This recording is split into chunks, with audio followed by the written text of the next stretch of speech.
Hey, welcome back to the Disney Plus Everyday Challenge, and today we have The Rocketeer. This is the 1991 film. It's an hour and 48 minutes long, directed by Joe Johnston, which a lot of you guys will know, Marvel fans anyway. He directed the first Captain America film, Captain America: The First Avenger. So kind of a big deal. But it's also he's an obvious choice because for anybody who's seen The Rocketeer, it's set during World War II, at least in Europe. In this film, though, the Nazis do somewhat try to make an attempt to have their influence over America. Uh, it takes place in Los Angeles in 1938. It deals with a stunt flyer, a race plane racer guy named what is it? I can't even get his name right here. Cliff, just his name's Cliff. I couldn't pronounce his last name for some reason, and they don't bother putting it here in IMDb. But his name's Cliff. He's played by Billy Campbell, although he's Bill Campbell in the credits. So he is the Rocketeer. He's just a guy who knows how to fly planes really well, and he gets mixed up in a whole hullabaloo that involves finding a rocket pack, a jet pack, sorry. It's a rocket. He's the Rocketeer. I want to say rocket pack, but okay. He finds a jet pack, which is a pretty big deal. In a sense, though, I mean, this is a guy who, Joe Johnston, made a Captain America film. In a sense, he kind of made an Iron Man film in this. Rather than, the man in the suit building it himself out of necessity, he's a guy who finds the rocket suit. And the guy who created the rocket, who created the jetpack, is none other than Howard Hughes, played by Terry O'Quinn, which many of you will know from Lost as Locke. But he plays a Howard Hughes in his prime, and anybody who knows aviation knows who Howard Hughes is. Howard Hughes is a name that's all over Los Angeles. He's like millionaire, billionaire, ahead of his time, and he was all about aviation. And there's lots of things around LA that will attest to that. Anyway, this rocket pack, I keep saying rocket pack, jetpack, falls into his hands, and he decides, hey, it might be the thing that helps us save our little, I don't know, flying, racing, stunt show kind of thing. He thinks fairly small. He doesn't realize where it came from, what it is, but he does know that very soon, he finds out pretty soon that there's a lot of people looking for this. Not just the FBI, but gangsters, and a gangster that's sort of also like a Dick Tracy villain. He's got this huge, weird, he's super tall, he's got this weird, I don't want to shame him or anything, but he's got a big head. It's a big prosthetic facial thing. I can't imagine that's how a person actually looks. I can't find his face in the credits, so it's a guy with a prosthetic face. But there's so many references to 1930s films, radio plays. I mean, Dick Tracy was a big thing back then. So yeah, there's there's so much. It lives so well in the 1930s and eventually 1940s kind of entertainment milieu. But it has a little bit of Indiana Jones to it. It has, like I said, Dick Tracy, and of course when you throw in old Hollywood or Hollywoodland, you get characters like W.C. Fields making an appearance, played by somebody else, obviously. It's a weird mixture of Hollywood and, I guess, science fiction and patriotism in the face of Nazis. It's all sorts of different elements in here. And I don't want to spoil too much. I realize this movie's 30 years old. But it's 30 years old, so I could pretty much spoil a number of things in this. If you haven't seen it, then odds are you weren't really hunting to look for, seeing it anyway. But I do want to encourage you to check this out. I have to admit that I did not see this movie before.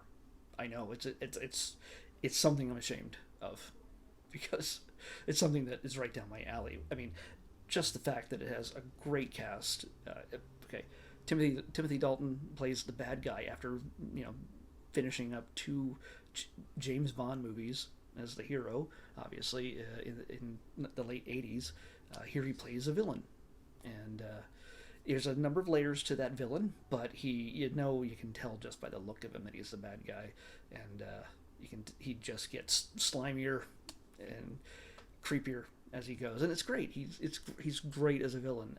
We get Paul Sorvino playing a gangster, which just it fits so well.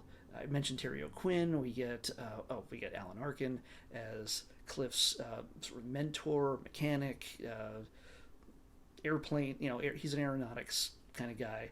He knows all sorts of stuff, and he knows how to make this rocket work. So when they find it, and of course Jennifer Connelly. I mean, in this same year she was doing Career Opportunities, which came out the same year.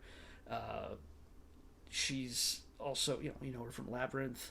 She's just absolutely stunning, and it's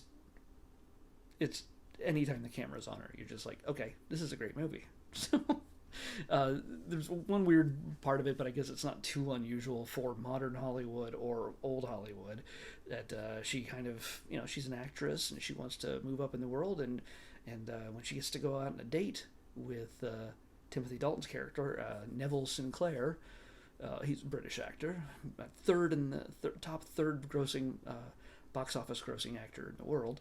They make a point of that. She decides to go on a date with him, and she has this gorgeous dress, and she's treated like royalty, and never mind the fact that she's barely 21 in this movie, and Timothy Dalton is just breaking 45 years old, so there's a real difference in age there, but I'm pretty sure that it fits the era quite well when it comes to men in power and women wanting to move up the ladder. And the great thing about this is that she's not just a damsel in distress. She's not, there's moments she has to be rescued, and she is the bargaining chip in many a scene to acquire, trade for the rocket pack, for the jet pack. It hits all the beats of the classic old movies, the serials, the stuff you would listen to on the radio. If you grabbed any adventures from back in the day, like Flash Gordon or anything else, and listened to them now, you'd find the DNA of the Rocketeer in those old radio shows and the old movies and everything else from back in that day. Of course, the special effects, of course, are much better in the modern day. Although, looking at the special effects from 1991, they don't hold up too well. Any of the blue screen stuff that they were doing at the time, it's a really rough composite. They do a lot of good practical effects of him flying and landing and things like that that are not too outrageous. Close to the ground stuff, it's wires and stuff like that, which works great. He's on a wire, but you don't see it, I think. But yeah, all the high flying, him rescuing a guy in a plane that's about to crash, the blue screen stuff doesn't fit too well. Hasn't aged well. But there's lots of great stunt flying throughout this. There is a Zeppelin with a Nazi logo on it that somehow got into LA with nobody noticing. I mean, okay, I realize that the scene in which it arrives in a very major landmark in LA, Griffith Park Observatory, it's 4 a.m. when everybody's meeting, so most people are asleep at this point, even in Hollywood. So nobody's necessarily looking up and going, oh, great, there's a Zeppelin with a Nazi symbol on it. That's weird. Yeah, so I imagine somebody would have saw it. It's the kind of big swipes that it tells you that they know what they're doing. They know that, yes, it's a little bit outrageous. They know that these are nods to how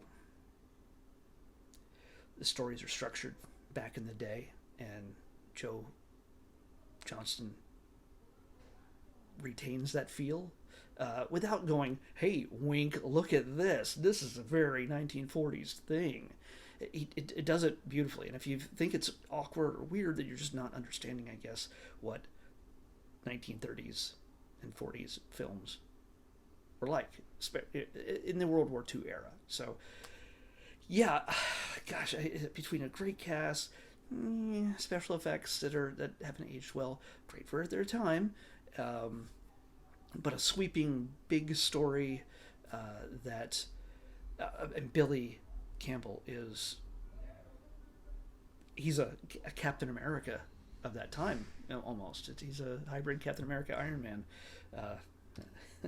So yeah, he's got all the secret identity thing, and has a bit of a Superman also feel to it a little bit, where everybody's like, oh my gosh, this is a man who's flying. Who could he be? And it's got all that secret identity stuff. There's so many little things throughout this that you could just pick through it and go, oh,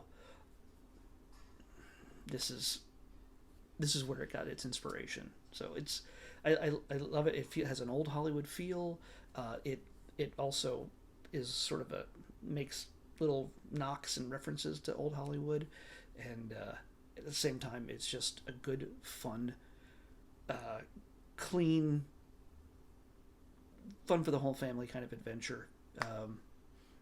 Other than W.C. Fields kind of ogling Jennifer's assets, yeah, there's nothing. Nothing creepy about anybody else in this, other than, well, you gotta wonder about a movie star who happens to have chloroform on hand at any given moment. So, yeah, but it's got gangsters, it's got high flying antics of a man in a jetpack, it's got lovely ladies, and it's got dancing and big band, and it's just, it hits on every level, and I love it. And I am an idiot for waiting this long to see it. I was hoping that it would just show up earlier, and when I started doing this, that it would give me an excuse to jump on it. But it took this long, almost 2 years, to finally get this in the queue, selected randomly. So, Rocketeer, I can't recommend it enough. It's, if you like the good big adventures that we're used to seeing with Marvel and Star Wars and everything else, and Indiana Jones, that even so, they haven't put one out in a little while. One's coming. If you love those types of films, big adventure kind of stuff, you're going to love The Rocketeer if you have not seen it yet. And if you haven't seen it in a long time, it's time to revisit it. Beyond the special effects, it has aged well. So, let's pick tomorrow's episode. 162. 162. All right.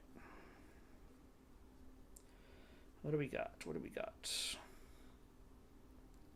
Huh. Man. All right. I think we've seen... I hope this isn't something we've seen already. It feels like it is. Or it's connected to something we've seen already. It's a documentary or live reality kind of thing. It's in the red designation. So I'll check to make sure that I might come back right after this to find out that it's something we already did if I made a mistake in not checking it off. But this is obviously it's really obvious what this is about. It's called Elephant. I'm going to guess it's about elephants. Wild guess. So yeah, it's probably either a Disney Nature or a National Geographic thing. So we'll be watching Elephant on the Disney Plus Everyday Challenge tomorrow. I'll see you then.